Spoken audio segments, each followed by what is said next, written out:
আচ্ছা,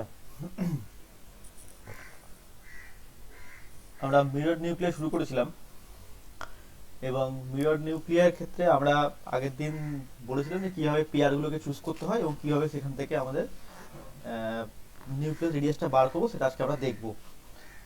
তো আমরা হেডিং দিচ্ছি যে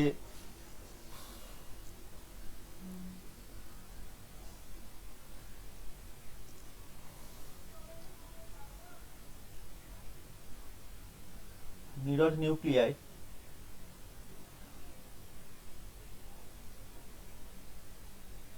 mirror nuclei method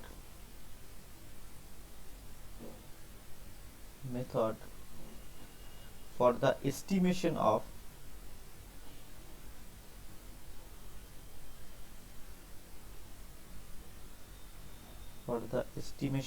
of nuclear radius।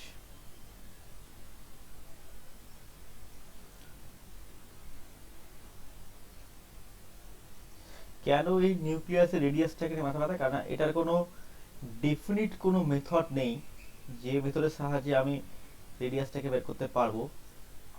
এই নিউক্লিয়াসের রেডিয়াসের একটা ফর্মুলা তোমরা অলরেডি এইচএস লেভেলে পড়ে এসছো হয়তো, যে R equal to R nought A to the power 1/3।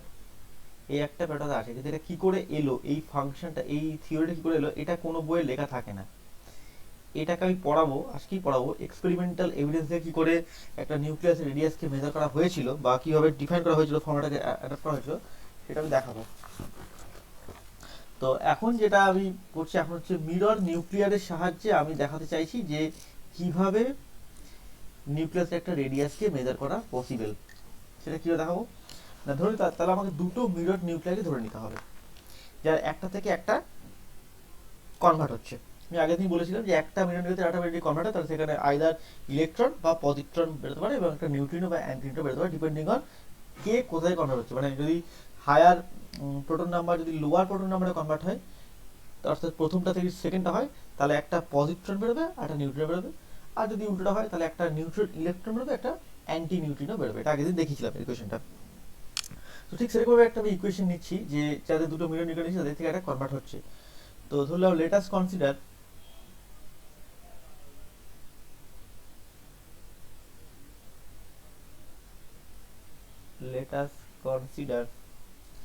the mirror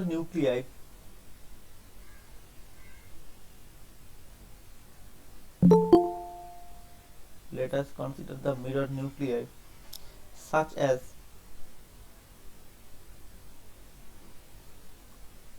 oxygen 15 8 7 এই একটা nucleus and nitrogen 15 7 8।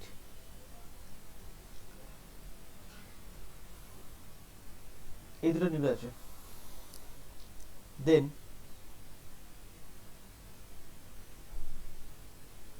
we have খুব সহজ, অক্সিজেন 8 থেকে 15 থেকে 7 এটা কনভার্ট করছে নাইট্রোজেন 7 8 15 এ, প্লাস একটা পজিট্রন বেরোবে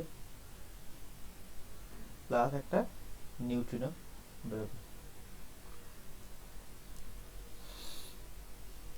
এইবারে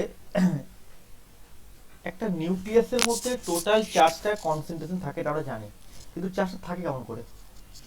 এখানে আমরা একটা অ্যাজাম্পশন নিচ্ছি যে আমরা ধরে নিচ্ছি যে এই গোটা 4টা নিউক্লিয়াসের মধ্যে ইউনিফর্মলি থাকে ভলটার মধ্যে, অর্থাৎ যে নিউক্লিয়াসটা আছে তার মধ্যে টোটাল 4টা ইউনিফর্মলি ডিস্ট্রিবিউটেড, অর্থাৎ কোথাও এমন নেই যে এখানে বেশি চার্জ আছে এখানে কম চার্জ আছে, এরকম ব্যাপার নয়, পুরোটাই ইউনিফর্মলি ডিস্ট্রিবিউটেড হয়ে গেছে, এরকম ধরে নিচ্ছি আলাদা। তাহলে কি হবে, যদি পুরোটাই যদি ইউনিফর্মে থাকে তবেই আমরা তাকে একটা স্ফেরিক্যালি সিমেট্রিক ধরতে পারবো। তা না হলে যেখানে চার্জ বেশি সেখানে একরকম ফোর্স হবে, যেখানে চার্জ কম সেখানে ফোর্স কম, ফলে তার শেপটা স্ফেরিক্যাল নেচার থাকবে না, একটা ডিস্টর্টেড নেচার তৈরি করবে।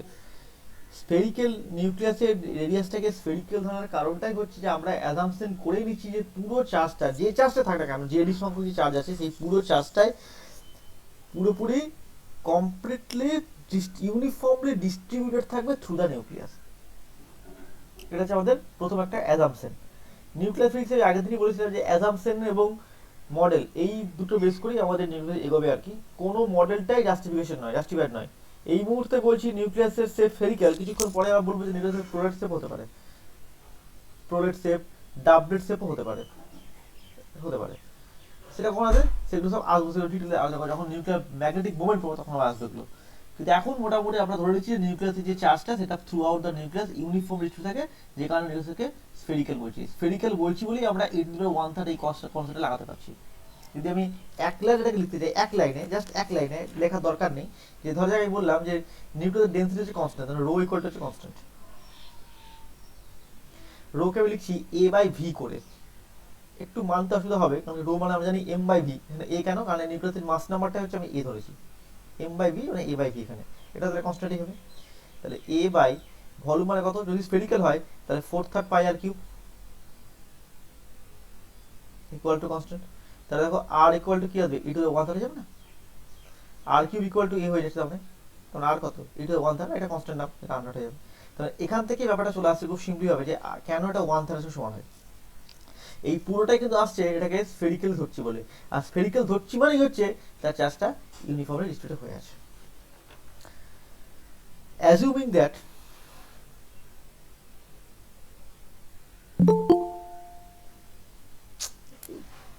আগে ঢুকবে না কিছুতেই, মানে যত আগে লিঙ্ক দিই আর পরে লিঙ্ক দিই সব এক। Assuming that the nuclear charge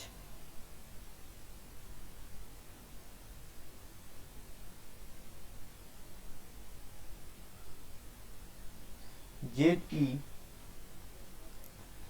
is distributed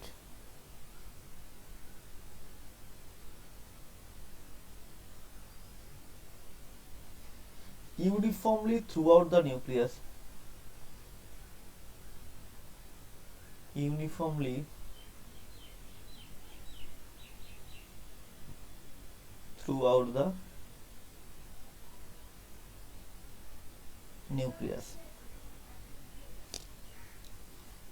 বলা ভালো, এটাকে আমি যদি এভাবে বলি থ্রু আউট দা, এটাকে অ্যাকচুয়ালি বলা উচিত নিউক্লিয়ার ভলিউম করে বলো, তাহলে আরো পড়তে সুবিধা হবে।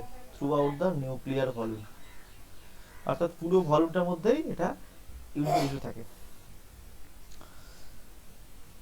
So the Coulomb energy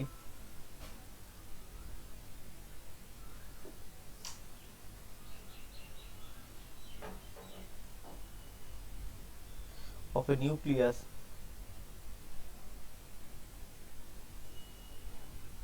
is given by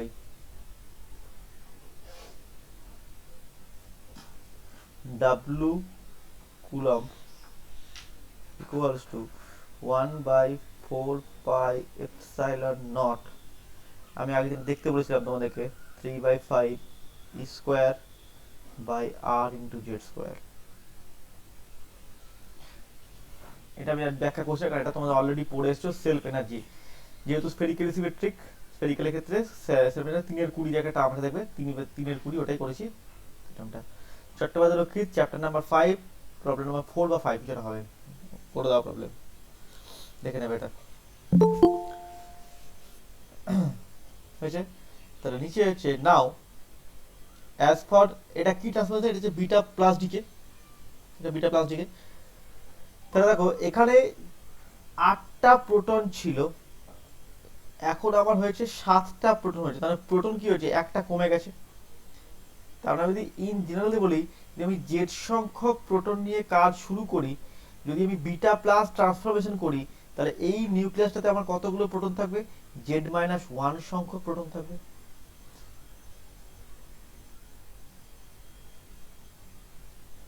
ঠিক, তার মানে বিটা প্লাস ট্রান্সফরমেশনে সে জেড থেকে Z-1 এ ট্রান্সফর্ম করছে। তাহলে নাও as for beta plus transformation,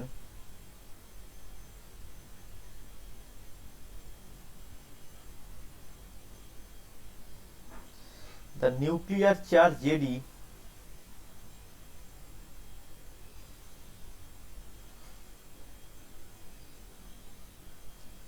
the nuclear charge Ze of the parent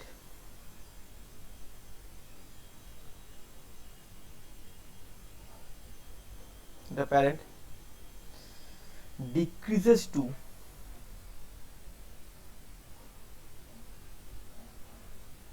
Z minus 1 into E for the decay product.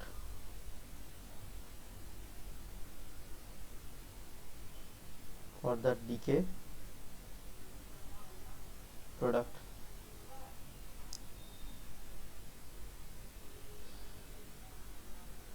So তাহলে দেখো যদি নিউক্লিয়াসের চার্জটা কমে যায় তাহলে কুলম্ব এনার্জি কি হবে? কমবে না বাড়বে?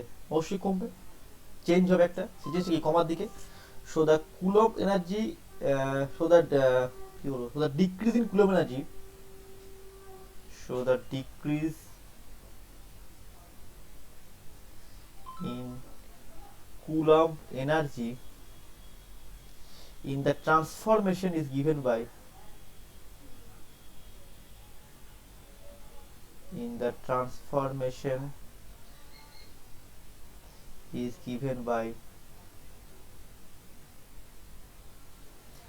delta W Coulomb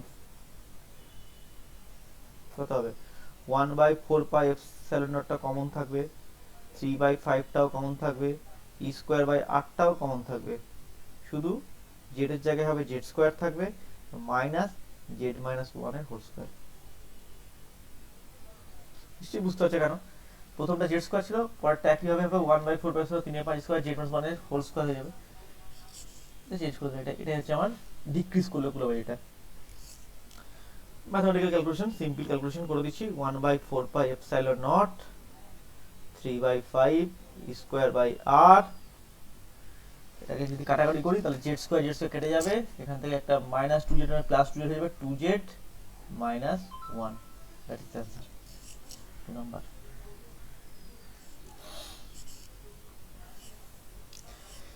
এই যে কুলম্ব এনার্জিটা ডিক্রিজ করলো, এনার্জি তো কনজারভেশন রুলকে মেনে চলতে হবে, তার মানে এই এনার্জিটা অন্য কোথাও খরচ হয়ে গেছে বা অন্য কোথাও ইউটিলাইজ হয়ে গেছে। যেটুকু পরিমাণ কুলম্ব এনার্জি চেঞ্জ করলো তার বাকি পোর্শনটা অন্য, সেই চেঞ্জটা অন্য কোথাও ইউটিলাইজ হচ্ছে। কোথায় কোথায় হচ্ছে না, তার একটা হচ্ছে এই যে পজিট্রন বেরোচ্ছে, আমরা তো পজিট্রন নিয়ে কোনো কথাই বলিনি এখনো পর্যন্ত, আমরা খালি এই দুটো নিয়ে কথা বলি, Z3 Z1 কথা বলেছি। তার মানে এই যে চেঞ্জটা হলো তার বাকি যে পার্টটা যেটা কমলো সেই পার্টটা কি ব্যালেন্স করবে? এই পার্টটা ব্যালেন্স করবে, পজিট্রন একটা এনার্জি ব্যালেন্স করবে। আর কি করবে? এটার একটা রেস্ট মাস এনার্জিও আছে, তার মানে এর একটা কাইনেটিক এনার্জি আছে, এর একটা রেস্ট মাস এনার্জিও আছে। লেখার দরকার নেই, শুনে না কথাগুলো, লেখাবো সব। আর কি আছে? আর হচ্ছে এই যে একটা প্রোটন নাম্বারের আর একটা নিউট্রন নাম্বারের চেঞ্জ হলো, ফলে এদের একটা মাস ডিফারেন্স তৈরি হয়েছে। মাস ডিফারেন্স মানে দুজনের প্রোটন নাম্বার তো, দুজনের মাস নাম্বার তো 15, এটা নাম্বারটা 15 একদম ঠিক, কিন্তু প্রোটনের মাস আর নিউট্রনের মাস তো সমান নয়। আমি যদি প্রোটনের মাসকে বলি এমপি আর নিউট্রনের মাসকে যদি এমএন, তাহলে এটা তো খুব সিওর ব্যাপার যে এখানে 8টা প্রোটন আছে, তার মানে 8 ইন্টু এমপি, আর এখানে 7টা নিউট্রন আছে, তার মানে +7 ইন্টু এটা, এটার যা মাস হবে নিশ্চয়ই 7টা proton, that is 7 into MP plus 8 into MN, এই দুটো মাস তো ইকুয়াল নয়, এটা নট ইকুয়াল। কেন না? এমপি আর এমএন তো সমান নয়, প্রত্যেকটা মাস আমরা জানি, আমি যদি ফাইনাল জানি 1.6644 মাসগুলো এমপি এমএন মাস হলো, যে কোনো বই পেয়ে যায় ভ্যালু নিয়ে মাথা ব্যথা নয়। কিন্তু আমার যদি এমপি আর এমএন যদি আলাদা হয়, তাহলে 8টা প্রোটনের মাস প্লাস 7টা নিউট্রনের মাস, আর 7টা প্রোটনের মাস প্লাস 8টা নিউট্রনের মাস, সেই দুটো যোগফল কখনো সমান হতে পারবে না। তার মানে একটা মাস ডিফারেন্স রয়েছে, কিন্তু মাস নাম্বারটা সেম, মাস নাম্বারটা সেম। তাহলে একটা মাস ডিফারেন্স তৈরি হচ্ছে, এই মাস ডিফারেন্সটাই আমার সিলেবাস থেকে শুরু হবে তোমাদের এই 4th সেমিস্টারের জন্য, এটা হচ্ছে বাইন্ডিং এনার্জি বা মাস ডিফেক্ট, সেটাও আসবো পরে। তাহলে এখন জেনে রাখি যে কি কি জায়গায় আবার চেঞ্জ হচ্ছে। একটা হচ্ছে এটার একটা কাইনেটিক এনার্জি, একটা পোটেনশিয়াল রেসপন্স এনার্জি আছে, এর একটা এনার্জি আছে, নিউট্রনের একটা এনার্জি আছে, প্লাস এই যে প্রোটন আর নিউট্রন চেঞ্জ হলো, এই চেঞ্জের জন্য আমি যদি আইনস্টাইনের এমসি স্কয়ার ফর্মুলা, তার মানে এই যে মাস ডিফারেন্সটা তৈরি করলো তাকে যদি সি স্কয়ার দিয়ে গুণ করি সেটা একটা এনার্জি পাঠিয়ে যাবে। তাহলে এই এতগুলো এনার্জি পার্ট এই যে চেঞ্জটা তাকে ব্যালেন্স করছে। যে line, the above energy will be utilized as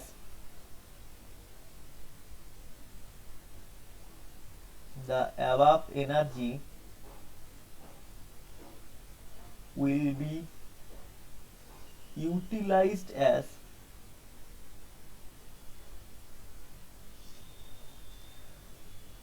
delta W coulomb equals to E max, প্রত্যেকটা ব্যাখ্যা করব। E ম্যাক্সটা হচ্ছে ওই পজিট্রনটার kinetic energy plus MEC square পজিট্রনটার rest mass energy plus Mn minus MP into C square, that is mass difference যেটা হলো তাকে সি স্কয়ার দিয়ে গুণ করলে এনার্জিতে কনভার্ট করলাম, প্লাস ডেল্টা ডাব্লিউ নিউক্লিয়ার। এই চারটে পার্টে ভেঙে দিয়েছি। প্রত্যেকটা পার্টকে লেখো কোনটা কোনটা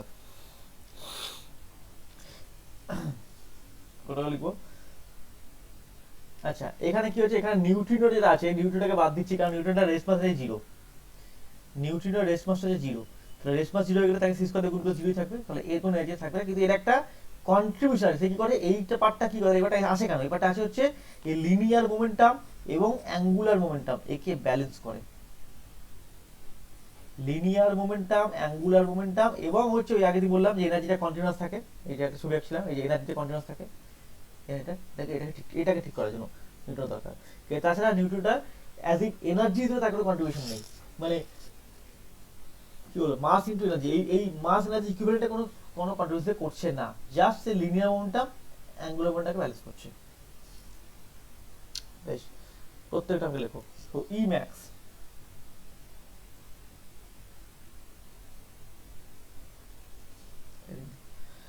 maximum energy of emitted positron, maximum energy of emitted positron,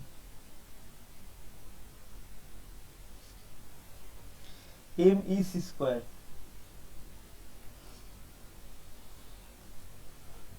rest mass energy of the positron,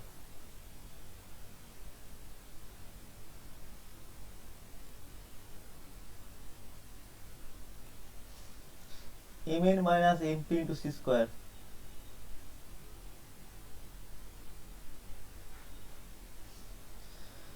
energy needed in transforming a proton, লেখা লিখছি না এটা, energy needed in transforming a proton,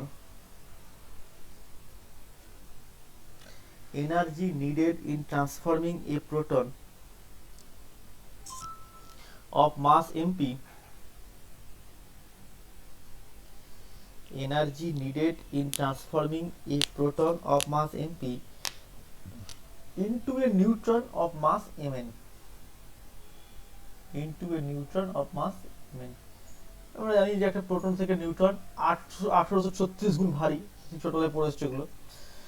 এটা লিখতে যে energy needed in transforming a proton of mass MP into a neutron of mass Mn। আর last part delta W nuclear, এটা এখন হয়তো অতটা ভালো বুঝতে পারবে না, যখন বাইন্ডিং এনার্জি পড়াবো তখন এটা ক্লিয়ার করে দেবো কি হয়। এটা হচ্ছে এই যে চেঞ্জটা হলো, এই চেঞ্জের জন্য এটা বাইন্ডিং এনার্জি চেঞ্জ আছে। বাইন্ডিং এনার্জি মানে কি, একই মাস নাম্বার আছে এদের মধ্যে, মানে খুব সহজ করে বলতে গেলে যে একটা নিউক্লিয়াসের মধ্যে একটা নিউট্রন ও একটা প্রোটনকে সেপারেট করতে আমার যতটা এনার্জির প্রয়োজন তাকে বলে নিউক্লিয়ার বাইন্ডিং এনার্জি। এক লাইনে উত্তর কি বললাম, একটা নিউক্লিয়াসের ভিতরে নিউট্রন ও প্রোটনকে সেপারেট করতে আমার যে এনার্জি দরকার সেটাই হচ্ছে আমার নিউক্লিয়ার বাইন্ডিং এনার্জি। তাহলে কথা হচ্ছে যাদের মাস নাম্বারগুলো সেম, একটা এক্স একটা নিউক্লিয়াস তার মাস নাম্বারও 15, ওয়াই একটা নিউক্লিয়াস তার মাস নাম্বারও 15, কিন্তু দুজনের মধ্যে পার্থক্য হচ্ছে প্রোটন নাম্বারের দুটো পার্থক্য আছে। তাহলে এ 8-7, এ হয়তো 7-8, বা হয়তো আরেকটা করে আছে সে হয়তো 10-5, প্রত্যেকেই তো মাস নাম্বারটা সেম। তাহলে যে প্রত্যেকে কি বাইন্ডিং এনার্জি সেম, উত্তর হচ্ছে না। এদের মধ্যে কার কার মধ্যে নিউট্রন এবং প্রোটনের মধ্যে অ্যাট্রাকশন ফোর্সটা বেশি সেটা দেখতে হবে। এখানে 8টা প্রোটন 7টা নিউট্রন, তার মানে এর চার্জ ক্যারিয়ার বেশি। এখানে 7টা প্রোটন 8টা নিউট্রন, এর চার্জটা কম। এর 10টা প্রোটন 5টা, এর চার্জ এর থেকেও বেশি। অর্থাৎ এরকম কিছু প্যাটার্ন আছে। অর্থাৎ এইটুকু বুঝতে পারছো যে মাস মানে চার্জের যদি একজন চার্জ একজন নিউট্রাল, এই যে দুটোর মধ্যে যে কম্বিনেশনটা, সেই কম্বিনেশনের আমি যোগফলটাকে আমি 15 করতেই পারি, যে কোনোভাবে যোগ করে মানে বিভিন্ন স্যাম্পল নিয়ে, কিন্তু সবারই বাইন্ডিং এনার্জিটা সেম নয়। অর্থাৎ সবাইকে একই এনার্জি দিলেই নিউট্রন প্রোটন সেপারেট হবে না, কাউকে বেশি লাগবে কাউকে কম লাগবে, যদি সবারই মাস নাম্বারটা কিন্তু সেমই আসে। সেইটাই হচ্ছে ব্যাটারি ডিফারেন্সটা। এটা এটা ডিটেলে পড়বো যখন বলবো যে কি করে বার করতে হয়, কি ব্যাটারি আসে সব বলবো যখন। আপাতত দেখে রাখো ডেটা ডিটেল হচ্ছে difference between nuclear binding energies. Difference between nuclear binding energies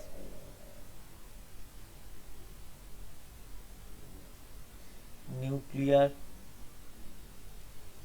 binding energy in the pair of mirror nuclei, in the pair of mirror nuclei। তাহলে কি হবে MEc², এটার ভ্যালু আমরা জানি ইলেকট্রনের ক্ষেত্রে হয় 0.51, পজিট্রনও তাই 0.51 MeV। এগুলো সব এক্সপেরিমেন্টের ভ্যালু আর কি। Mn - Mp এই নিউক্লিয়াসের জন্য, অর্থাৎ অক্সিজেন ও নাইট্রোজেনের জন্য, সবার জন্য কিন্তু হবে না 1.29, কিন্তু এটা খুব বেশি ডিফার করবে, এটা কাছাকাছি থাকবে। আর এই যে Z-1 2Z-1 এটাকে আমরা আগে বলেছি, মিনিটের কাছে A বলেছিলাম, 2Z-1 এটা আমরা ফর্মুলা বলেছিলাম, দেখো আগের দিন ডেফিনেটলি লেখা হয়েছিল A = 2Z-1।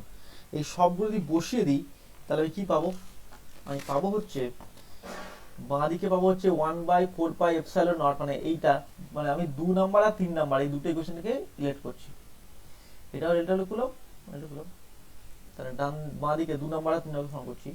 তাহলে 1/4πε0,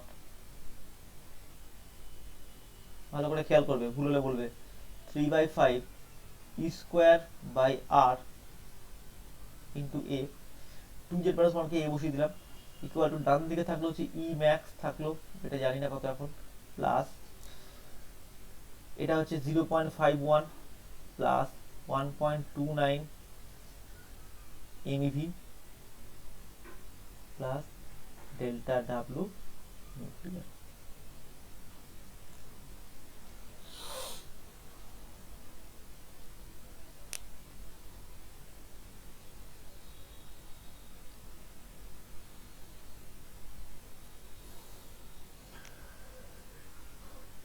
equals to 1/4πε0 3/5 E²/r এর মান হচ্ছে r0 টু দি পাওয়ার 1/3, এটা আমি ধরে নিচ্ছি আমরা আপাতত, into A equal to Emax plus 1.80 plus delta W nuclear. তাহলে এটা হয়ে গেল কত? 1/4πε0 3/5 E²/r0 two the power 2/3 equal to, এই টার্মগুলো সেমই থাকবে, Emax plus 1.80 plus delta W nuclear. এটা কেন দরকার হলো? আমরা মিরর নিউক্লিয়াসে কি বাকি আছে, আমরা অলরেডি এক্সপেরিমেন্টাল থেকে জানি আর কি, এখন এক্সপেরিমেন্ট পড়াইনি আমি, মানে এক্সপেরিমেন্টে এভিডেন্স থেকে আর কি, এক্সপেরিমেন্ট করতে পারবো না, এভিডেন্সটা দেখবো যে r = r0 * 1/3, এটা আমরা অলরেডি জেনে গেছি। কিন্তু আমরা স্যার যে একবার স্ক্রিনটা একটু উপরে তুলবেন, কানেকশন কেটে গেছিল।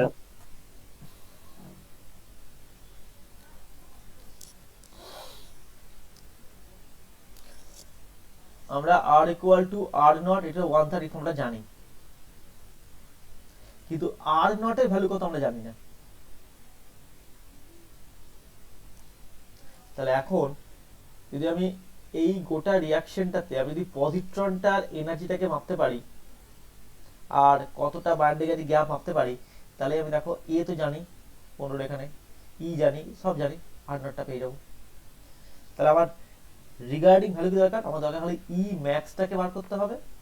ই ম্যাক্স এটা আমার আননোন কোয়ান্টিটি, এটা বার করতে হবে। আর আমার ডেল্টার উপর নির্ভর করতে হবে। এই দুটো যদি ভ্যালুটা বার করতে পারি তাহলে আমি আর নটের ভ্যালু খুব সহজেই হিসাব করতে পারবো। তাহলে নিচে লিখে রাখো, the measuring Das measuring Das measuring Emax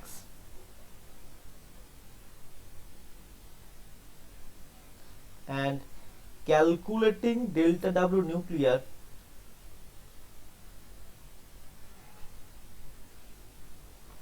calculating delta W nuclear value of R naught can be found out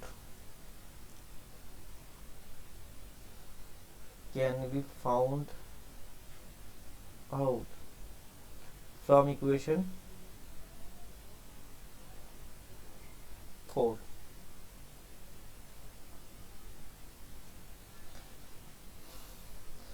recent value পাওয়া গেছে আর নটের এই প্রসেস ইউজ করে 1.28 প্লাস মাইনাস 0.005 ফার্মি।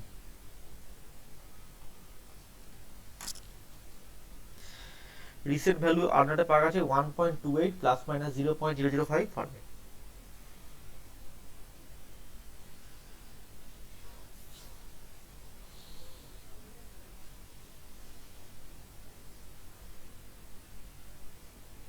স্যার এফএমটা কি বললেন? বলো। ফার্মি এ- এ- ফার্মি ফার্মি ফার্মি ফার্মি, আচ্ছা।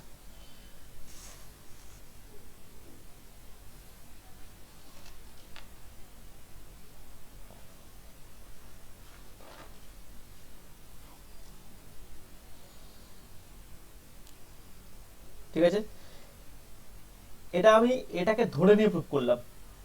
মানে এটা কি করে আসে সেটা দেখালাম একটু আগে, রো ইকুয়াল টু এবার ভি করে। এটা এটা এটা একটু করে দিই, এটা একটু করে দাও।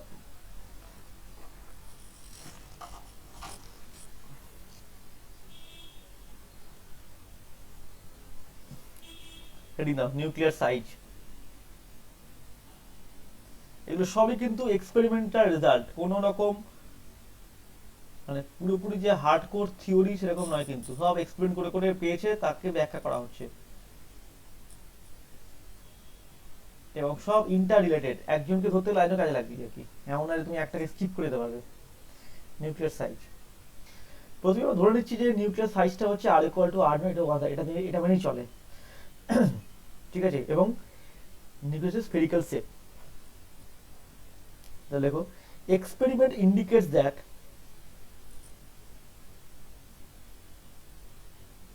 experiment indicates that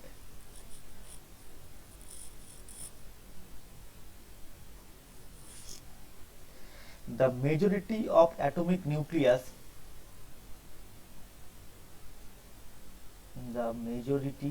লাইনটা খেয়াল করো, মেজরিটি বলছে, সবাই নয়, তার মানে majority of atomic nucleus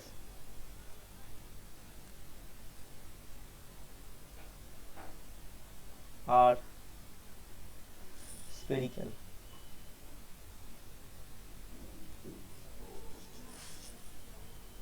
In shape.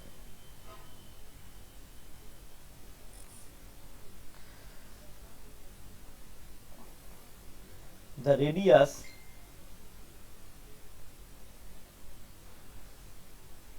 bracket R of a nucleus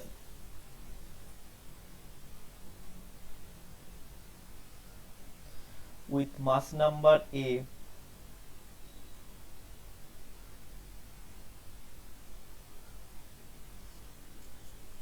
is given by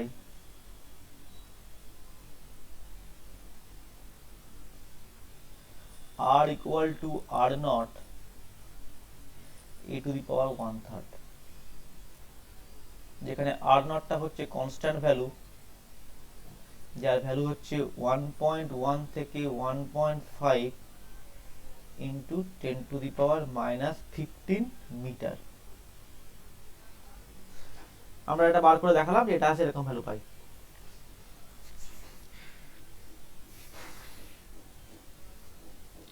এইবারে আমরা গ্রাফ টানবো।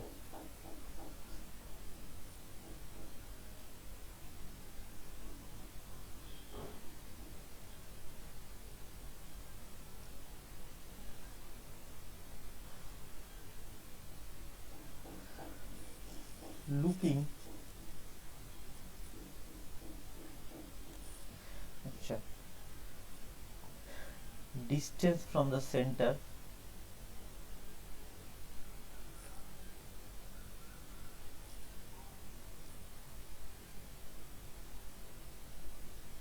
r, এটা হচ্ছে নিউক্লিয়ার চার্জ ডেন্সিটি,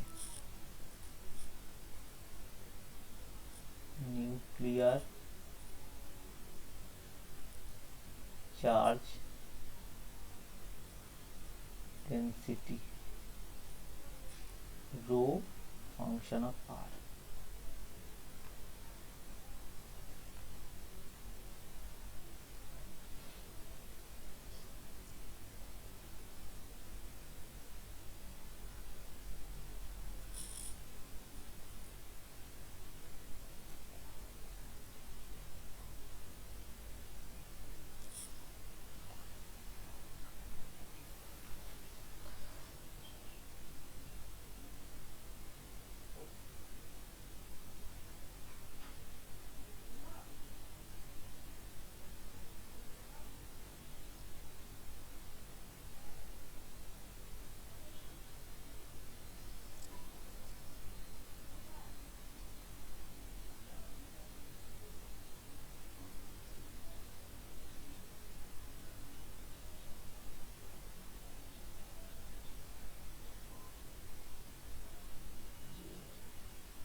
প্রথমে বলে রাখি এই গ্রাফটার জন্য কোনো রকম ইকুয়েশন আমাদের হাতে নেই।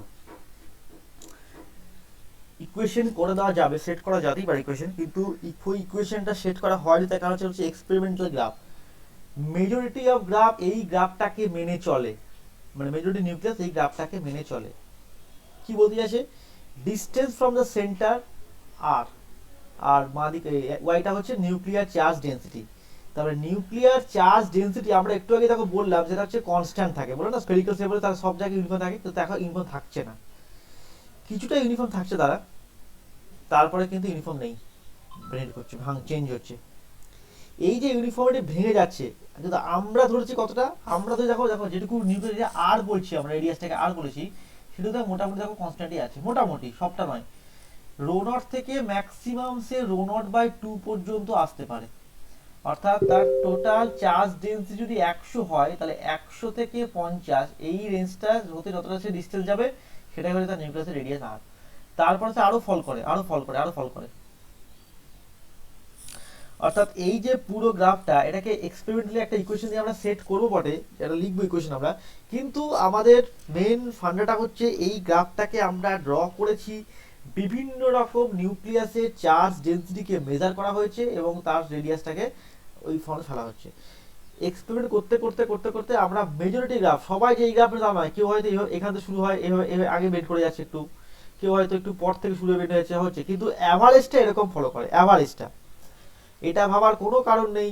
আবার বলি, নিউক্লিয়াসের প্রত্যেকটা নিউক্লিয়াস সবাই যে এইটাই মেনে চলবে তার কোনো বাধ্যবাধকতা নেই, নাও মানতে পারে, কারণ কি এক একজনের প্রপার্টি একই রকম, কারোর মাস নাম্বার সেম হলে চার্জ, নিউক্লিয়ার চার্জ, এটা তো বুঝতে পারবে, কারোর প্রোটন নাম্বার বেশি হলে নিউট্রন নাম্বার কম হলে সে একটা করে যেতে দেবে, কারোর প্রোটন নাম্বার কম নিউট্রন বেশি হলে সে একটা করে যেতে দেবে।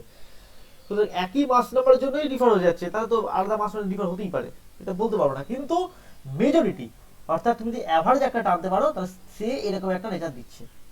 এই গ্রাফগুলো তুমি যদি ইন্টারনেটে স্টাডি করো আর কি, যেগুলো যেমন বিভিন্ন রকম জার্নাল বেড়ে দেখবে গ্রাফগুলো করা থাকে, কোনো গ্রাফ দেখবে এইভাবে এইভাবে বেড়ে গিয়ে এইভাবে চলে যায়, কোনো গ্রাফ এখান থেকে এইভাবে চলে আসে, কিন্তু সবগুলো মিলিয়ে এটা অ্যাভারেজ টানলে এটা মোটামুটি এরকম একটা রেজাল্ট দাঁড়ায়। আমরা অ্যাভারেজ টানছি, ফাইনাল কনক্লুশন নয়, কোনো নিউক্লিয়াসের জন্য আলাদা করে নয়, এটা হিলিয়ামের জন্য বা অক্সিজেনের জন্য এরকম বলছি না আমরা। তো একদম পিরিয়ডিক টেবিলে যতগুলো নিউক্লিয়াস আছে সবার একটা অ্যাভারেজ করলে এরকম দাঁড়াতে পারে। তুমি একটা আরবিট্রারি চেক করতে গিয়ে দেখলে হয়তো এটা নাও মিলতে পারে, মিলবে না, তাতে কোনো অসুবিধা নেই। কিন্তু মাথায় এটা যেন থাকে যে এটা ফিক্সড গ্রাফ নয়, এটা অ্যাভারেজ গ্রাফ। বেশ, তাহলে লুকিং অ্যাট দ্য নেচার, আমি বলছি এটা কি সেটা বলছি, 4.4 এটা কি সব বলছি আস্তে আস্তে আস্তে। Looking at the nature of the experimental curve, nature of the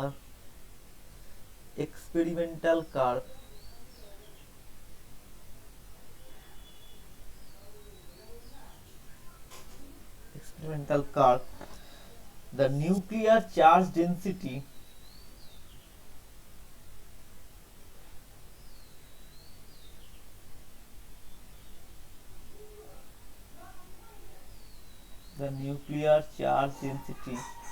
rho r is given by the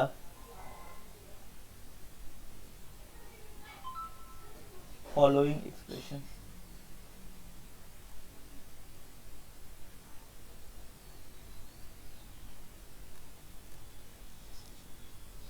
Rho r equals to rho naught by 1 plus exponential small r minus capital R by a.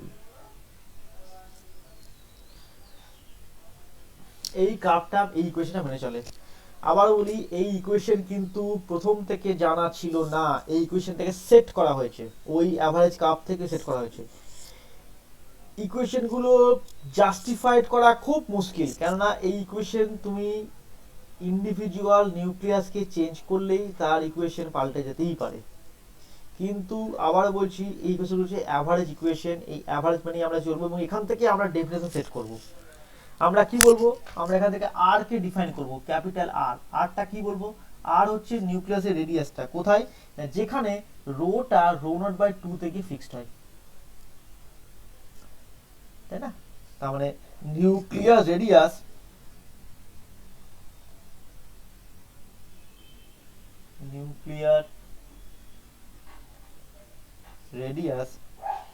at which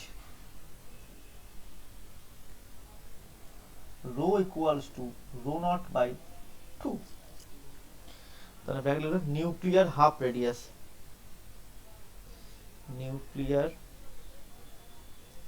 radius, এ, এটা হচ্ছে খুব vital জিনিস, একে বলে skin thickness parameter. Skin thickness parameter কি না, এই যে নিউক্লিয়াসের যে চার্জ ডেন্সিটিটা আছে সেটা তার 90% থেকে 10% নামতে তাকে যেতে হয় 4.4 এ ডিস্টেন্স। তার মানে সোজা কথা বলতে গেলে যে 0.9 রো নট, 90%, 0.9 রো নট থেকে 0.1 রো নট যেতে গেলে তার থিকনেসটা হতে হবে 4.4 এ। এটা হচ্ছে স্কিন থিকনেস প্যারামিটার। এটা খুব ছোট একটা কোয়ান্টিটি, মেজার করা যায় না, তাকে 4.4 দিয়ে গুণ করে দিয়ে মেজারটা করা হয়েছে। তাহলে নিচে দেখো, এটা হচ্ছে skin thickness parameter,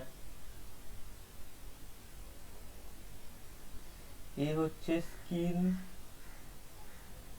thickness parameter and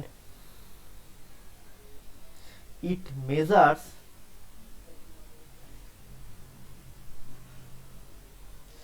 the distance up to which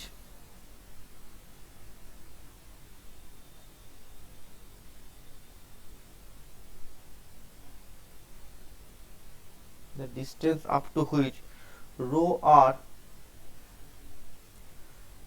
falls from 0.9 rho naught to 0.1 rho naught and is given by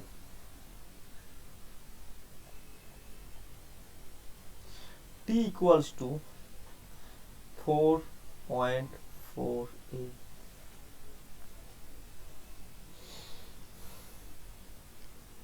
Stop. Next line. Assuming the nuclear charge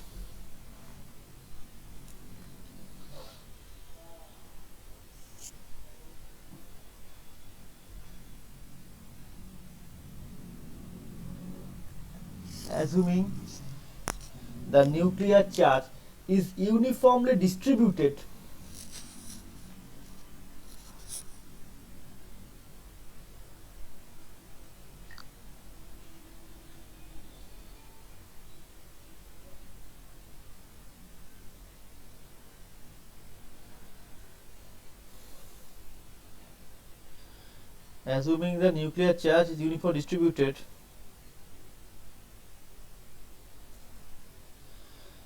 bracket as shown in figure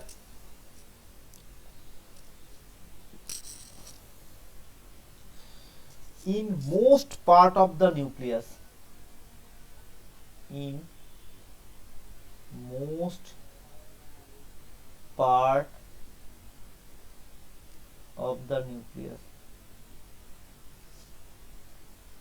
comma, the nuclear charge density is constant. The nuclear charge density is constant.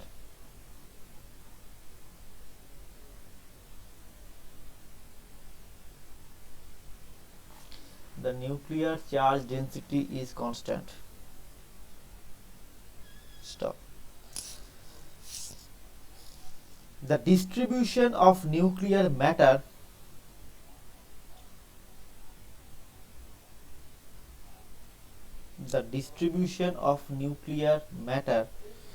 is found to be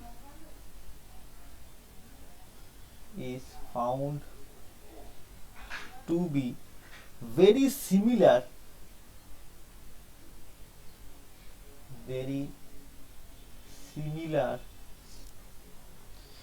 sir ম্যাটারের পরে কি বললেন? matter is found to be very similar to that of nuclear charge.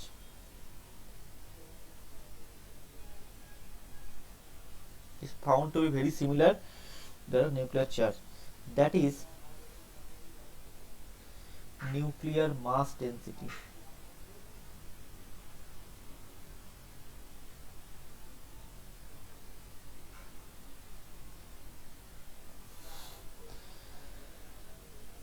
এটা কারণ বলবো rho M, জায়গাটা ভালো করে খেয়াল করো, এখানে একটু বোঝা জায়গাটা একটু একটু একটু খটোমটো কিন্তু খুব ইন্টারেস্টিং জায়গাটা। বলছে যে নিউক্লিয়ার চার্জটা ইউনিফর্মলি ডিস্ট্রিবিউটেড, যদিও এটা ঠিক নয়, সব জায়গায় ইউনিফর্ম নেই, এখানটা ইউনিফর্ম ছিল তারপরে তা বেঁকেছে, কিন্তু আমরা ধরে নিচ্ছি ইউনিফর্ম কেন না, আমরা ম্যাক্সিমাম পোর্শনটা আমরা যদি এখান থেকে যদি আমরা যদি এতটা পর্যন্ত মেজার করি, দেখো ম্যাক্সিমামটা ইউনিফর্মলি আছে, খুব সামান্য করে, কারণ এখানে 10%, তাহলে ম্যাক্সিমামটাই হচ্ছে মোটামুটি ইউনিফর্ম ডিস্ট্রিবিউশন বলতে পারি আমরা, মোটামুটি, কিন্তু সবটা নয়। বেশ, এই যে ডিস্ট্রিবিউশন আছে সেটা কিন্তু nuclear found to be nuclear charge, অর্থাৎ নিউক্লিয়ার ম্যাটারকে আমরা কিভাবে করি, আমরা ডেনসিটি মানে জানি rho equal to m/v, mass by volume. এখানে আমরা তো এখানে মাসটা কত, এখানে কিন্তু মাস হচ্ছে আমার মাস নাম্বারটা, that is Z plus n, proton number plus neutron number, যাকে আমরা বলছি a দিয়ে। তাহলে একেই আমরা রো m লিখবো, কেন নিউক্লিয়ার মাস ডেনসিটি কনভার্ট করে দিচ্ছি, লিখবো a/v। এটা এক্স্যাক্টলি ইকুয়াল কিন্তু কোনোদিনই হবে না, নিউক্লিয়ার মানে নরমাল ডেনসিটিটা m/v আর মাস নাম্বার বাই ভলিউম এটা কখনোই সেম নয়, কিন্তু সিমেট্রিক্যালি বা অ্যাজাম্পশনিক্যালি আমরা ভাবতে পারি, যেহেতু এটা চার্জ ডেন্সিটিটা প্রায় একটা সিস্টেমেটিক হয়ে যায়, কারণ কি আমরা জানি নিউক্লিয়ার ডেন্সিটি কি কনস্ট্যান্ট। তুমি যদি এক গ্লাস জলে ডেন্সিটি বার করো যা হবে, তুমি এক বালতি জলে ডেন্সিটি বার করো যেটা হবে, ডেন্সিটিটা কনস্ট্যান্ট। তার মানে এরও ডেন্সিটিটা কনস্ট্যান্টই হতে হবে, সহজ কথা, এটাই ভাবা হচ্ছে। কিন্তু ডেন্সিটি চার্জ পাল্টা যাচ্ছে, চার্জের তো ভেরিয়েশন পাল্টাচ্ছে ঠিক, কিন্তু ফর দ্য টাইম বিং আমরা ভেবে নিচ্ছি যে ওইটা হচ্ছে প্রায় কনস্ট্যান্ট। তারপরে রো, তারপরে নিউক্লিয়ার মাস ডেন্সিটি ব্র্যাকেটে rho M may be taken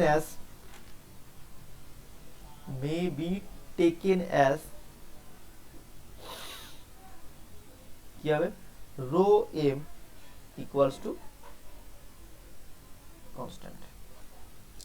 আমরা রো এম মানে কত, এ বাই ভি, এটা দেখালাম একটু আগে, A by V equals to constant, A by V হচ্ছে 4/3 pi R cube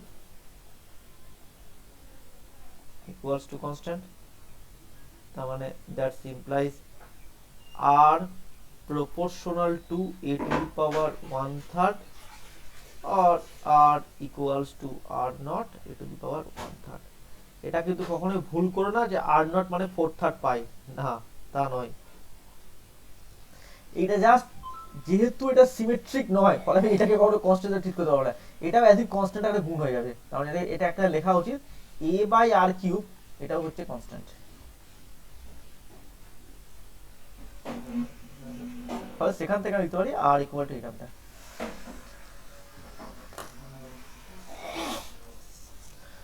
nuclear physics জিনিসটা একটু কমপ্লিকেটেড, কেননা এর ব্যাপারগুলো এখন যেটা বলছি আমি কথাগুলো, সেগুলো কিছু কিছু তোমার কিছুদিন পরে পড়বে, ওগুলোকে আবার পড়িয়ে এটা আসতে গেলে তাহলে আবার এটা লেট হয়ে যাবে। মানে সব দিকেই সমস্যা, কোনোটাই একদম মানে সেই একের পরে দুই, দুইয়ের পর তিন হয়ে যাবে না আর কি। আমাকে একের পরে হয়তো 8 পড়তে হচ্ছে, 8-এর পরে 2-এ আসবো, কিন্তু যখন সবটা হয়ে যাবে তখন তুমি 1 থেকে 8 কমপ্লিট হয়ে গেছে, এরকম ব্যাপারটা হয়তো একটা হবে আর কি। ফলে একদম থ্রু আউট সিলেবাস মেনটেন করে করে স্টেপ বাই স্টেপ যাওয়াটা খুব মুশকিল, ডিফিকাল্ট, কেননা এগুলো সবই হচ্ছে মডেল বেসড পড়াশোনা। কখনো একটা মডেল এখানে ঢুকছে, কখনো একটা মডেল ওখানে ঢুকবে, কোন মডেলটা কোথায় গেলে সেটা মানে একটু অসুবিধা হয় প্রথমত, কিন্তু আস্তে আস্তে ব্যাপারটা মানে যখন একটু সিলেবাসটা একটু পড়া হয়ে যাবে, 40% তোমার পড়া হয়ে যাবে, তখন দেখবে তুমি ধরতে পারছো যে এই জায়গাটা আগে আগে পড়েছি, বা এটা কেন কেন আগে পড়া হয়েছে, সেটা তখন ভাবা যাবে। ঠিক আছে, এই যে rho M equal to constant, এটা লেখা হলো আরেকটা জায়গা থেকে, সেটা হচ্ছে লিকুইড ড্রপ মডেল। যখন মডেল পর তখন আবার ইয়াটা আসবো যে কেন এই যে লিকুইডের সঙ্গে কল্পনা করা হচ্ছিল এটা নিউক্লিয়াসকে কেন করা হয়েছিল, কি কি আসছিল না, একটা লিকুইডের ডেন্সিটি কনস্ট্যান্ট হয়, নিউক্লিয়াস যদি কনস্ট্যান্ট হতে হবে, তাহলে তুলনা করতে কম্পেয়ার করছি সমান হতে হবে, তাহলে ওটা কনস্ট্যান্ট হতে হবে, তাহলে ওখান থেকে এটা লেখা যাবে। তাহলে এই অ্যাজাম্পশনটা এখন হয়তো কিছুটা হয়তো খটকা লাগছে যে এই জায়গাটা কেন ধরলাম বা কি করছি, যখন লিকুইড ড্রপ মডেলের অ্যাজাম্পশনগুলো পড়বো তখন দেখবে এটাই প্রথম পয়েন্ট করা হচ্ছে যে লিকুইডের ডেন্সিটি যেমন কনস্ট্যান্ট একটা কোয়ান্টিটি, ঠিক তেমনি নিউক্লিয়াসের ডেন্সিটি একটা কনস্ট্যান্ট কোয়ান্টিটি হওয়া উচিত, কিন্তু বাস্তবে হয় না, বাস্তবে চেঞ্জ আছে, ভ্যারি আছে এক্সপেরিমেন্টাল এভিডেন্সে প্রচুর ব্যতিক্রম আছে, কিন্তু মেজরিটি ক্ষেত্রে আমরা এটাই ধরে নিতে পারি, বা একটা বিস্তৃত রেঞ্জ এটা হতে পারে, সেই জন্য আমরা এটা ধরতে পারি।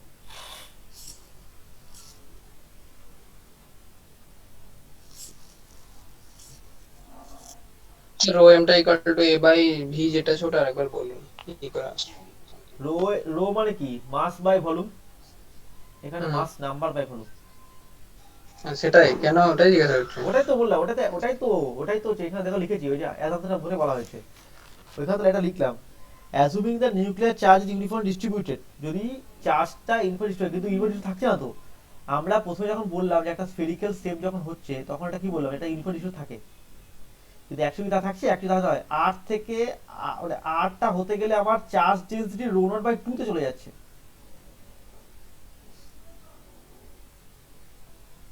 এখন রো নটটা কত, খুব ছোট একটা জিনিস, তার আবার 2 কত, সেটা খুব ছোট জিনিস। ফলে অ্যাজাম্পসিক মানে তুমি ভাবতে পারো এরকম ব্যাপারটাকে যে এই জিনিসটা এখান থেকে এটা প্রায় কনস্ট্যান্ট, তাহলে যদি কনস্ট্যান্ট হয়ে যায় তাহলে তুমি কি ভাবছি, তার থ্রু আউট দ্য নিউক্লিয়াসের মধ্যে তার সমস্ত প্যারামিটার গুলো ইকুয়াল ডিস্ট্রিবিউট হয়ে আছে। আমাদের লিকুইডের ডেন্সিটি সমান মানে আমরা কি বলি, আমরা কেন বলি, তার মানে তার আমি যদি কিছুটা ভলিউম নিই, সেই ভলিউম যদি মাসটা দিয়ে ভাগ করে দিই, তাহলে এম বাই ভিটা কনস্ট্যান্ট হবে। তুমি এক গ্লাস জলের ভলিউম নিয়ে তাকে মাস দিয়ে ভাগ করো, তাও কনস্ট্যান্ট, এক বালতি রাখো তাও কনস্ট্যান্ট। তার মানে কি, তার মানে তো সব জায়গাতে তারা ইকুয়ালিটি একটা মেনটেন করছে। এখানে তাই করা আছে। তাহলে এখানে কি, তাহলে এখানে যদি একটা প্রোটন দুটো প্রোটন থাকে, এটা সব ইউনিফর্ম ডিস্ট্রিবিউশন, এটা তো ডিসক্রিট, কন্টিনিউয়াস তো নয়। জল তো কন্টিনিউয়াস, লিকুইড তো কন্টিনিউয়াস, এটা তো ডিসক্রিট। একটা প্রোটন একটা নিউট্রন তো ডিসক্রিট কোয়ান্টিটি।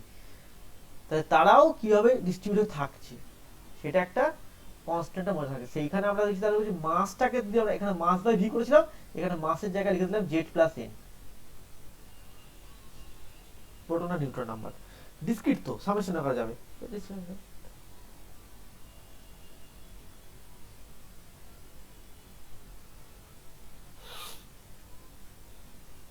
আবার এটা কিন্তু অ্যাজাম্পশন, আবার বলছি এক্স্যাক্টলি কিন্তু কখনোই এ বাই ভি কোর সমান হবে না। হতেই পারে এই জায়গাটাতে একটু বেশি আছে, এইখানে কম আছে, হতেই পারে। কিন্তু যেহেতু শেপটা স্ফেরিক্যাল আছে, আমরা একটা অ্যাজাম্পশন লাগাতে পারি যে মোটামুটি ভাবে এটা কনস্ট্যান্ট থাকতে পারে। এই ওইটা হচ্ছে এটা, ওই কনসেপ্ট থেকে এটা আসবে, টানে এটা কথা আছে, জীবনে এটা আসবে না। বোঝা গেছে?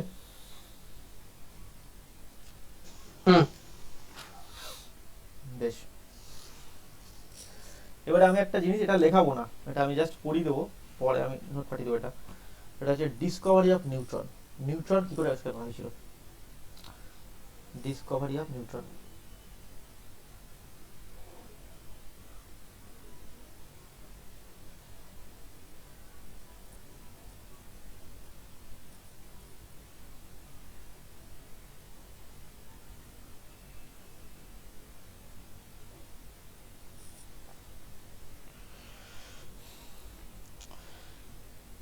জাস্ট খালি গল্পটা শুনে যাও।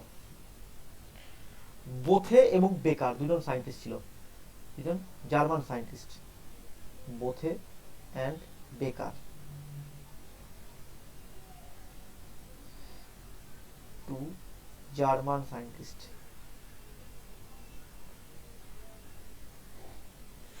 তারা কি ছিল, তারা একটা 1930 সালে 1930 এই ইয়ারে একটা এক্সপেরিমেন্ট করেছিল, এবং তারা কি হচ্ছে, তারা বেরিলিয়ামের সঙ্গে অর্থাৎ 4 বেরিলিয়াম 9 এর সঙ্গে একটা হিলিয়ামের সংঘর্ষ করেছিল, ধাক্কা লাগিয়েছিল। ধাক্কা লাগানোর পরে তারা ধরেছিল যে এখানে একটা কার্বন তৈরি হয় 13-6 এবং স্টার, এই স্টারটা হচ্ছে এক্সাইটেড, পরবর্তীকালে এটা হয়ে যাবে কমপ্লেক্স। আমি যখন প্রথম দিন দেখো যখন এই চারটা পড়েছিলাম, দেখি একবার, কম্পাউন্ড নিউক্লিয়াস থিওরি, এই যে বোর, ঠিক আছে।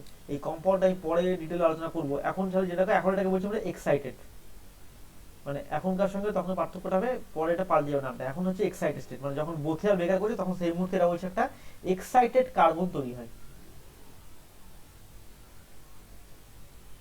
এক্সাইটেড স্টেটে। এবং সেখান থেকে তারা বললো যে একটা 6C30 একটা যে হয়, এবং তার সঙ্গে একটা গামা পার্টিকেল বেরিয়ে আসে, গামা। তখন কিন্তু নিউট্রন আবিষ্কার হয়নি, এটাই কিন্তু অ্যাকচুয়ালি নিউট্রন রিঅ্যাকশনের আবিষ্কার, এটাই রিঅ্যাকশনটা। এখানে গামা জায়গায় এখানে 6C12 হবে, এটা নিউট্রন হয়ে যাবে, এটা হচ্ছে পার্থক্যটা। কিন্তু তখন বেথে আর বোকার বলেছিল, বোথে আর বেকার বলেছিল যে এটা ঘটে।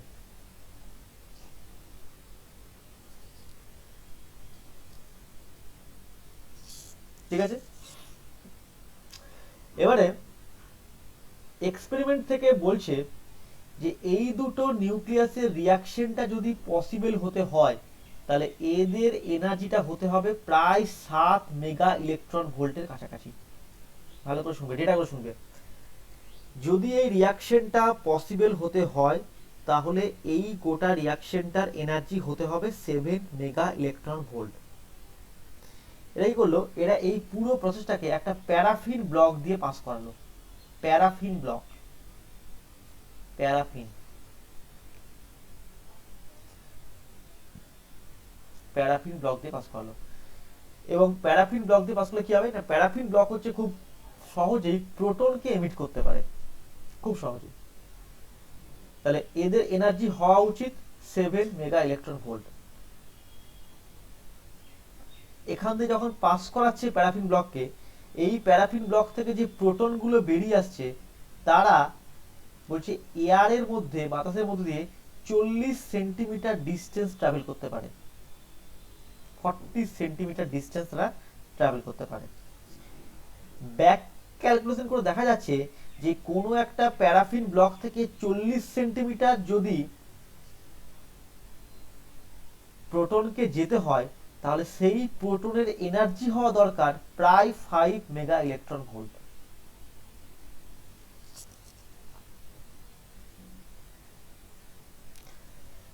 এবারে হিসাবটাকে ব্যাক করা হচ্ছে, বলছে তাহলে এই 5 মেগা ইলেকট্রন ভোল্টের প্রোটনকে যদি বের করতে হয়, তাহলে এই পার্টিকেলটার এনার্জি, যেহেতু এটা একটা মাসলেস চার্জলেস পার্টিকেল, মাসলেসও পার্টিকেল বটে, ফলে এর এনার্জিটা 7 দিলে হবে না, এর এনার্জি হওয়া দরকার 55 মেগা ইলেকট্রন ভোল্ট। আমি পুরো ব্যাপারটাকে একবার সাম আপ করছি, কি বললাম কথাগুলো খুব মন দিয়ে শুনবে।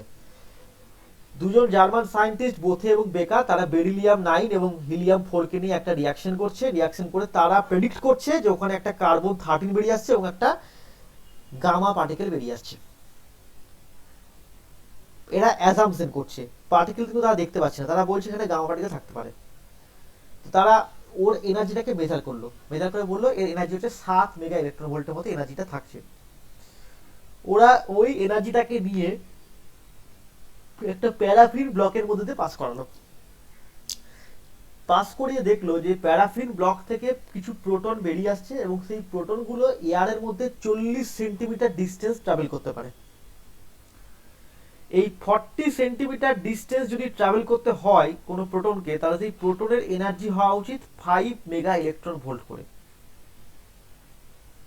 এবারে ব্যাক ক্যালকুলেশন করে দেখা হচ্ছে যে 5 মেগা ইলেকট্রন ভোল্টে যদি এনার্জি প্রোটনকে পেতে হয়, তাহলে একটা চার্জলেস মাসলেস পার্টিকেলের এনার্জি হওয়া উচিত 55 মেগা ইলেকট্রন ভোল্ট। তার মানে এই যে 7 মেগা মানে পাচ্ছি, এটা তো পাচ্ছি, এটা তো ঠিক, এটা ঠিক, এটা পেয়েছি, এটা একদম কারেক্ট, কিন্তু হওয়া উচিত এটা, তবে এটা বেরোতে পারত। তার মানে বললো তখন এরা ছেড়ে দিল 1932 সালে ক্যাডউইক, যার বাংলা বই লেখা থাকে স্যাডউইক, যাই হোক সিটাকে এসে উচ্চারণ করে, ক্যাডউইক বলল যে এই রিয়াকশনটা সবই ঠিক আছে, শুধু এখানে চার্জলেস মাসলেস পার্টিকেল না বলে একটা চার্জলেস মাস যুক্ত পার্টিকেল হলে তার এনার্জি 7 হলে সেটা সম্ভব। অর্থাৎ এটা হয়ে যাবে 6C12, এটা হয়ে যাবে নিউট্রন। যেহেতু এটা একটা মাসলেস মাস যুক্ত পার্টিকেল, এর এনার্জি 7 হলে একে 5 ভাগ করতে পারবে, কিন্তু একটা রেডিয়েশন যার মাস নেই, সেই রেডিয়েশন থেকে প্রোটনকে বের করতে গেলে 5 মেগাটনের প্রোটনকে বের করতে গেলে তার এনার্জি হওয়া উচিত 55 মেগা ইলেকট্রন ভোল্ট। তাহলে বললো যে না আমি তো পাচ্ছি 7, তাহলে 7টাই কারেক্ট, এটা ভুল, তাহলে এটা তো পাচ্ছি না, অ্যাকচুয়ালি এটা হওয়া উচিত কিন্তু পাচ্ছি তো 7ই। তাহলে 7 পেতে গেলে এবং তাকে যদি 5 বার করতে হয়, তাহলে সেখানে চার্জলেস মাসলেস পার্টিকেল হলে হবে না, একটা চার্জলেস দরকার কিন্তু একটা মাস পার্টিকেল দরকার। সেই পার্টিকেলটার নাম দিলে হচ্ছে নিউট্রন।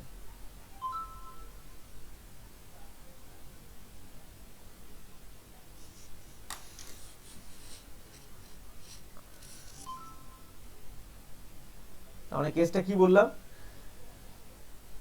প্যারাফিন ব্লক দিয়ে পাস করাতে গিয়ে 7 মেগাটন ভোল্টেজ যদি রেডিয়েশন বেরোতে হয় এবং সেই প্যারাফিন পাস করা হয়, তাহলে 40 সেন্টিমিটার এয়ারে ট্রাভেল করতে পারে প্রোটনগুলো। 40 সেন্টিমিটার এয়ারে ট্রাভেল করতে পারে প্রোটনের এনার্জি তাহলে হওয়া উচিত 5 মেগা ইলেকট্রন ভোল্ট করে। এই 5 মেগা ইলেকট্রন ভোল্টের প্রোটন যদি বের করতে হয় কোনো একটা রেডিয়েশন থেকে, তাহলে সেই রেডিয়েশন এনার্জি হওয়া উচিত 55 মেগা ইলেকট্রন ভোল্ট। এটা কি করে বার করলো, ব্যাক ক্যালকুলেশন করে বার করা হয়েছিল। তারপরে তারা কি বললো, তাহলে এটা মানে ক্যাডউইক বলে 1932 সালে 2 বছর পরে বললো যে না, তাহলে ওটা রেডিয়েশন নয়, ওটা একটা পার্টিকেল আছে। রেডিয়েশন পার্টিকেল পার্থক্য, রেডিয়েশন হচ্ছে এমসি স্কয়ার, এমটা তো 0 রেডিয়েশনের ক্ষেত্রে, শুধু এনার্জিটা আছে। এদের ক্ষেত্রে কি আছে, একটা মাস আছে, তাহলে এমসি স্কয়ারের ক্ষেত্রে এমটা বেশি, ইটা বেশি যাবে। তার মানে এর ক্ষেত্রে কি হবে, এর ক্ষেত্রে 7 মেগাটন ভোল্ট দিয়েও 5 মেগাটনের প্রোটনকে বের করা সম্ভব যদি সেটা নিউট্রন হয়ে যায়, মাস যুক্ত পার্টিকেল হয়ে যায়। এটা আমি তোমাদেরকে পাঠিয়ে দিচ্ছি পিডিএফটা, দেখিয়ে দিই পিডিএফটা।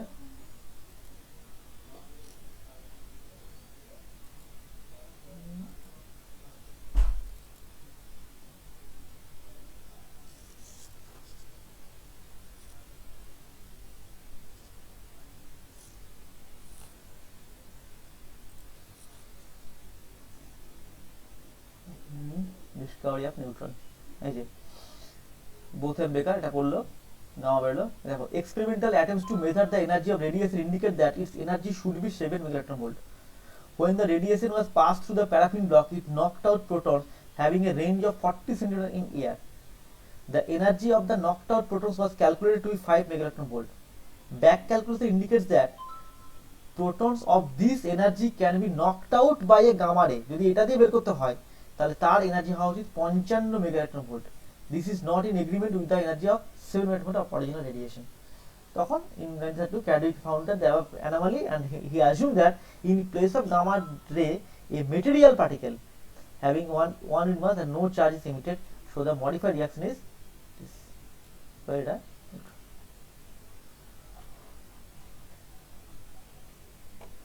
বোঝা গেছে?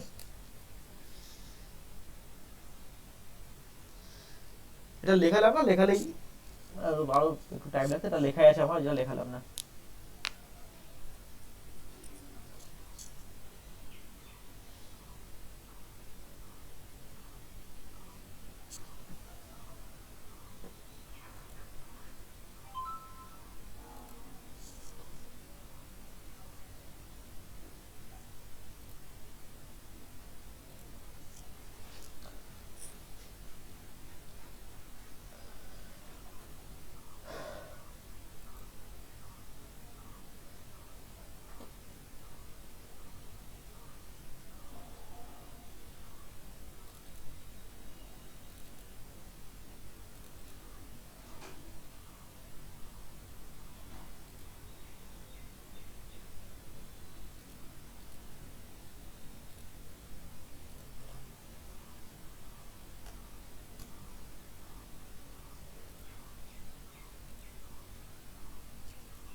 পাঠিয়ে দিলাম। বেশ,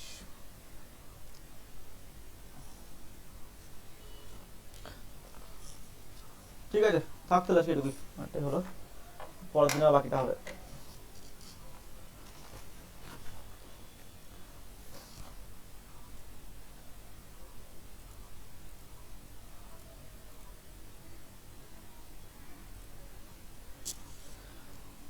চলে গেলাম তাহলে।